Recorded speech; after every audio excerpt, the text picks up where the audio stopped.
अस्सलाम वालेकुम, welcome to kitchen with हरम। कैसे हैं सब? उम्मीद करती हूँ सब खैरियत से होंगे और मैं भी बिल्कुल ठीक हूँ। आप सबकी दुआओं से, अल्लाह ताला के फजलो करम से। तो व्यूअर्स, आज हमारे किचन में तैयार की गई है बहुत ही मज़ेदार, बहुत ही ज़बरदस्त कैरमल ब्रेड पुडिंग। इसे घर पे बनाना बहुत आसान है, बहुत ही इजीली हम इसको घर पे बना लेते हैं और बहुत ही मज़े की बनती है। तो चलें जल्दी से शुरू करते हैं। अगर आपने हमारे चैनल को अभी तक सब्सक्राइब नहीं किया तो इसे सब्सक्राइब करें और बेल आइकन को लाजमी प्रेस करें ताकि आपको हमारी न्यू आने वाली वीडियो सबसे पहले फ्री में देखने को मिल सके। तो व्यूअर्स, ब्रेड पुडिंग बनाने के लिए सबसे पहले हमने ब्रेड के स्लाइस लिए हैं। 6 अदद हमने स्लाइस लिए हैं। इनके किनारे हम उतार लेंगे। किनारों को आप सुखा कर इनको ब्रेड क्रम्स बना सकते हैं, ज़ाया ना करें। इनको सुखा लें पहले धूप में और फिर इनको ब्लेंडर जार में डाल के पीस लें तो ब्रेड क्रम्स बन जाएंगे आपके।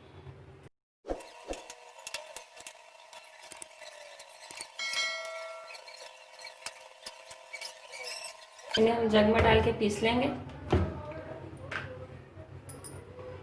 तो व्यूअर्स, ये हमारे पास कुछ इस कंडीशन में आ गए हैं। ये देखें, ब्रेड क्रम्स की शक्ल में आ गए हैं। इन्हें हम एक साइड पे रखेंगे। अभी एक बर्तन लेंगे, हाफ कप दूध डालेंगे इसके अंदर, 4 टेबलस्पून कस्टर्ड पाउडर डालेंगे। हम वनीला यूज़ कर रहे हैं, आप कोई भी फ्लेवर यूज़ कर सकते हैं कस्टर्ड पाउडर का। अच्छे से मिक्स कर लेंगे। इसमें गुठलियाँ ना रहें, इसे इतना मिक्स करना है हमने। तो ये देखें, ये हमने अच्छे से मिक्स कर लिया। इसे हम एक साइड पे कर देंगे।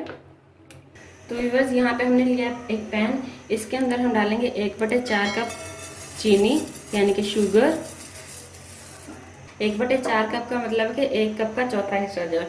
मीडियम फ्लेम पे हम इसे कैरमलाइज करेंगे यानी कि इसे अच्छे से मेल्ट होने देंगे। फ्लेम को हमने थोड़ा लो कर दिया और इसे अच्छे से मिक्स कर लेंगे डार्क कलर आने तक, डार्क ब्राउन कलर आने तक इसे अच्छे से पका लेंगे हम। तो ये देखें, कलर इसका चेंज हो चुका है।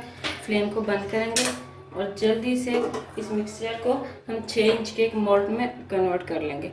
ये काम हमने जल्दी जल्दी करना है। अगर मिक्सचर जो है ठंडा हो गया तो ये सेट हो जाएगा, फिर ये जो है हमारा पैन जो है सही से इससे ग्रीस नहीं होगा, सही से पैन में फैलेगा नहीं है, तो हमारा पुडिंग जो है वो ख़राब हो जाएगी। तो ये कैरमल हो चुकी है। इसे सेट होने के लिए हम एक साइड पे ठंडा करने के लिए रख देंगे। तो व्यूअर्स, यहाँ पे हमने लिया एक पैन के अंदर 1.5 कप दूध यानी कि 1.5 कप मिल्क लिया है हमने। इसके अंदर हम डालेंगे हाफ कप चीनी यानी कि आधा कप यानी कि जो है हम चीनी डालेंगे, शुगर डालेंगे इसके अंदर और इसे अच्छे से मिक्स करेंगे। व्यूअर्स, शुगर मेल्ट हो चुकी है और आप देख सकते हैं दूध में जो है बॉयल आना शुरू हो चुका है। अब इसके अंदर हम ये मिक्सचर डालेंगे जो हमने कस्टर्ड पाउडर और दूध को मिक्स करके बनाया था। डालने से पहले एक दफ़ा अच्छे से हिला लेंगे क्योंकि कस्टर्ड पाउडर जो है वो नीचे बैठ जाता है, तो इसे एक दफ़ा अच्छे से हिला लें। हिलाने के बाद इसे डालेंगे और साथ साथ हिलाते जाएंगे। 3 से 4 मिनट इसे पकाएंगे और फ्लेम को हम मीडियम कर देंगे। हैंड मिक्सर के साथ इसे हिला लेंगे ताकि इसमें गुठलियाँ ना रहें। फ्लेम को बंद कर देंगे। ये अच्छे से मिक्स हो चुका है, ये देखें। अब इसके अंदर हमने जो ब्रेड क्रम्स बनाए थे वो डालेंगे थोड़े थोड़े करके और मिक्स करते जाएंगे जब तक हम इसे अच्छे से मिक्स कर रहे हैं। आपने अगर हमारे चैनल को सब्सक्राइब नहीं किया तो उसे काइंडली सब्सक्राइब कर लें और मेरे जिन व्यूअर्स ने सब्सक्राइब कर लिया उनका बहुत बहुत शुक्रिया। अच्छे से मिक्स कर लिया। ये सारा हम जो है इस पैन में कन्वर्ट कर देंगे, पैन में डाल देंगे। इसे अच्छे से इक्वल कर लेंगे, सारे को फैला लेंगे। एक दफ़ा टैप कर लेंगे, ऑयल के साथ कवर करेंगे। तो ये अच्छे से हमने इसको कवर कर लिया है। तो व्यूअर्स, यहाँ पे हमने एक पतीले में गर्म पानी रखा हुआ था, उसके ऊपर हमने स्टैंड रखा हुआ था। स्टैंड के ऊपर हमने जो है अपना मोल्ड रख दिया जिसके अंदर हमने यानी कि अपना सारा बैटर तैयार किया था। इसे अब हम पतीले को कवर कर देंगे और मीडियम टू लो फ्लेम पर हम इसे 25 से 30 मिनट जो है पकाएंगे। तो मिलते हैं 25 से 30 मिनट में।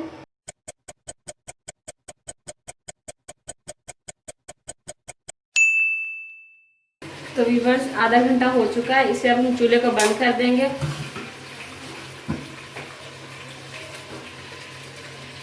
तो पुडिंग को जो है इसके अंदर से निकाल लेंगे। पैन को हम बहुत एहतियात से निकालेंगे क्योंकि बहुत ज़्यादा गर्म है इस वक्त। तो व्यूअर्स, ये हमने इसे स्टीम के अंदर से निकाल लिया। अब इसे हम छोड़ देंगे रूम टेम्परेचर पे आने के लिए। रूम टेम्परेचर पे आने के बाद इसे हम 2 घंटे फ्रिज में रखेंगे और फिर इसको हम सर्व करेंगे। तो मिलते हैं आपसे इसके ठंडा होने पर। तो व्यूअर्स 2 घंटे हो चुके हैं, अभी हम इसे निकालेंगे और सर्व करेंगे। तो ये देखें व्यूअर्स, माशाल्लाह कितनी ज़बरदस्त हमारी पुडिंग तैयार हुई है। बहुत ही सॉफ्ट है, बहुत ही नरम है ये माशाल्लाह, और देखने में भी बहुत प्यारी लग रही है। तो अगर आपको हमारी आज की वीडियो पसंद आई है तो लाइक शेयर करें, और अगर आपने हमारे चैनल को सब्सक्राइब नहीं किया तो इसे सब्सक्राइब करके बेल आइकन को प्रेस करें, ताकि आपको हमारी न्यू आने वाली वीडियो सबसे पहले फ्री में देखने को मिल सके। अल्लाह हाफिज़।